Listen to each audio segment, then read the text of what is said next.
Today we're gonna be reacting to how height impact your success. 4 years later, he was succeeded by Donald Trump, who's 1.90 or 6'3". Alright, Abraham Lincoln himself was 1.93 or 6'4". alright, These were all tall presidents. type shit. If we look at the height of all the US presidents over the years, we see two things. First, most of them were taller than the average male height at the time. And secondly, it seems that their heights have been going up over the years. Why are US presidents so tall? And why are their heights getting bigger? Do you need to be tall to become successful? I looked at the scientific research on how your height impacts your life. And I investigated how height predicts your sports performance, your health, your dating life, and your career. I'm gonna use 2 short characters and 2 tall characters to show how they're impacted by height in these 4 areas. But what exactly is a short or tall person? People come in many different sizes. In the US, doors are typically 2.03 meters tall. Let's see how people from different countries fit through these doors. The country with the shortest women is Guatemala, with an average female height of 1.51 meters. But that's just the average height. There are shorter women in Guatemala and around the world. For example, Simone Biles, an American who's the most decorated gymnast in history, is 1.42 meters tall. As for men, Timor-Leste has the shortest average height at 1.60 meters. In the US, the average height is 1.61 for women and 1.75 for men. The tallest country in the world is the Netherlands, with an average of 1.70 for women and 1.84 for men. Roughly 1 in every 5 Gen Z Dutch men are at least 1.90 meters. NBA players are 2 meters tall on average. Damn, the average And Zach NBA player Edey, is the 6'7"? tallest active NBA player, is 2.24 meters tall. Wait, so I thought that Wemby was the tallest NBA player. Want to check the average height of your country? You can pause. I also asked my audience about their heights.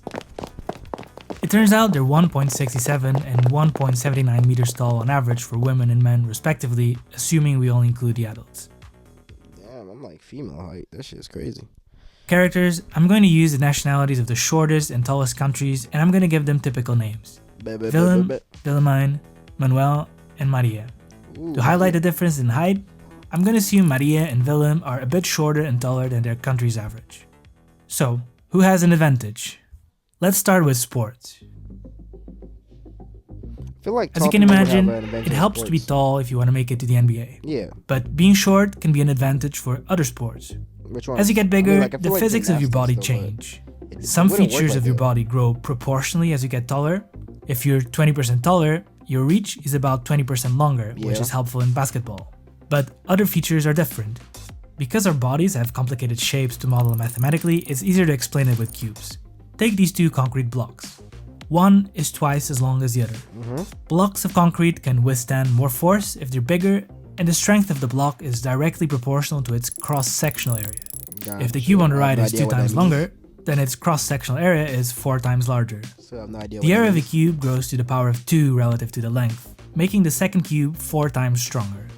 The same principle applies to our bodies. In theory, if Willem is 20% taller than Manuel, then his strength could potentially be 44% bigger, although the real number depends on other factors. Yeah, no, because you have like more space to put muscle mass, bro. Because like, if you compare like a 5'7", 180-pound guy to a 6'2", 180-pound guy, bro, like the 5'7", 180-pound guy looks jacked and buff as hell, while the quite a 6-foot guy looks like a little bit more slimmer. Like he looks like he still have more space to put some muscle mass.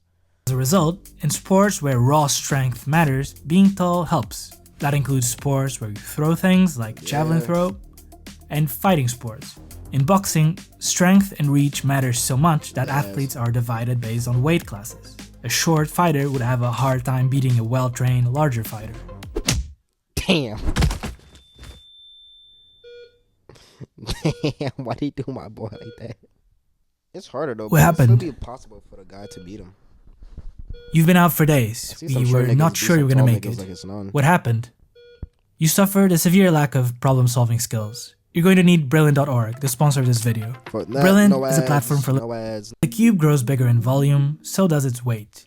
Weight and volume increase to the power of 3 relative to the length. A cube that is 2 times longer has 8 times more volume and weight. That means that although taller people tend to have greater strength in absolute terms, their strength relative to their body weight is lower. That's important for sports where you have to lift your body weight, like climbing. Your linear momentum, which describes the force. Oh, so like body weight strength, so like shit like calisthenics and all that, and like would be harder for them, or like pull-ups and shit like that. Okay. To slow down an object also grows to the power of 3. But the strength of the muscles used to stop your movement only grows to the power of 2. If you're tall, it's harder to stop your motion, but also harder for other people to stop you, which is useful in sports like American football. Yeah. As you get bigger, your rotational momentum, but also harder for other people to stop you, which is useful in sports like harder to stop your motion, it only grows to the power of 2. If you're tall, it's harder to stop your motion, but also harder for other people to stop you, which is useful in sports like American football. Dude, trust me, bro, I've been ran over by so many motherfuckers. As you get bigger, your rotational momentum increases to the power of 4, and your rotational inertia increases to the power of 5. Rotational momentum and rotational inertia are complicated words to describe how hard it is to speed up or slow down the rotation of an object. Shorter people tend to be able to change their rotation speeds faster, giving them an important advantage in sports like gymnastics, which probably explains why Simone Biles is so short. So while taller athletes have an advantage in reach and raw strength, shorter athletes tend to be quicker, more agile, and strong for their size. Okay. What about our health? Is it healthy to be tall?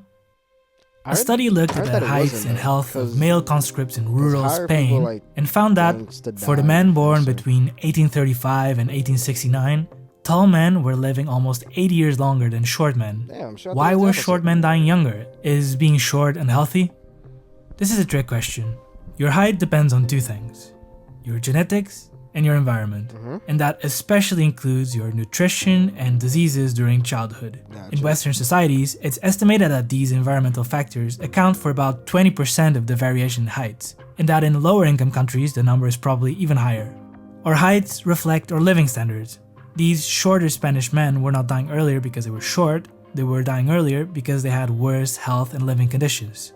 If we look at the average male heights per country and plot them against the Human Development Index, which measures the quality of life of countries, we see that countries with a higher Human Development Index tend to have taller people.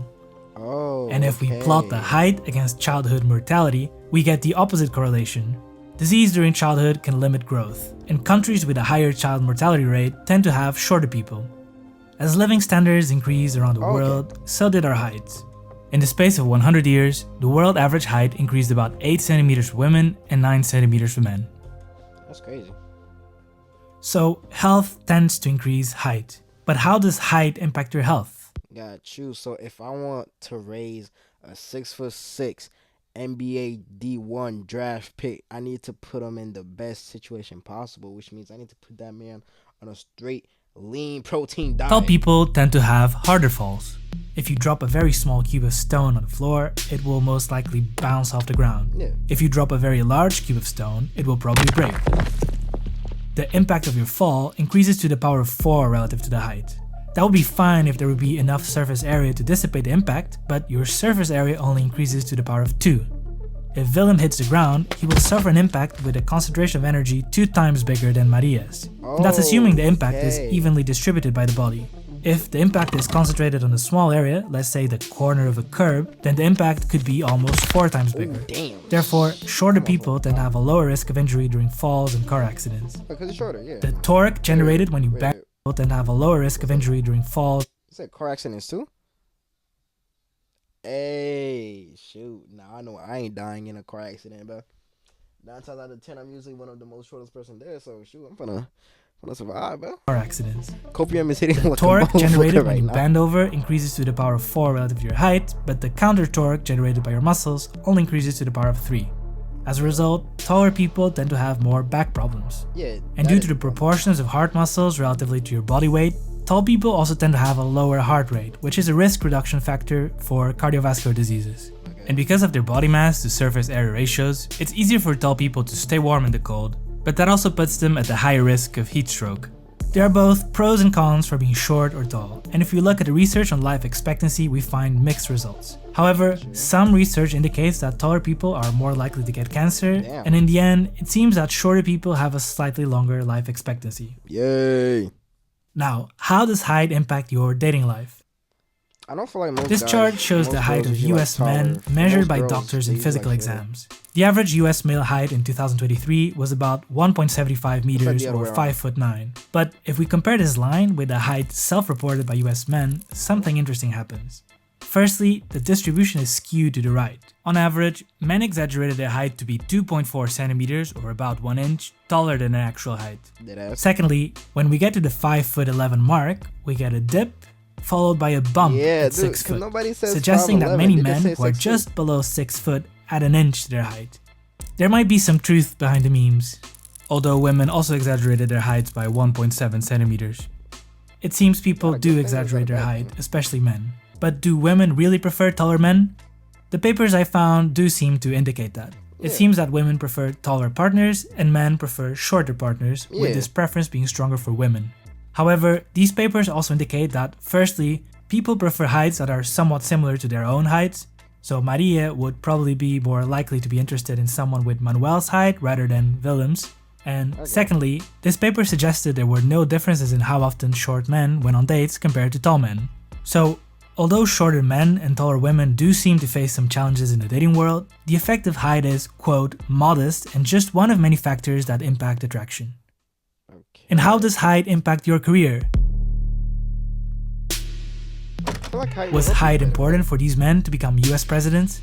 We've seen how height is impacted by your nutrition and health. Since your socioeconomic situation impacts these two, it impacts your height as well. People from privileged socioeconomic backgrounds are more likely to be tall, and height has been used as an indicator of wealth inequality. For example, another study that looked at Spanish conscripts between the 1870s and year 1930 found that highly qualified non-manual workers were on average 3.6 centimeters taller than agricultural workers.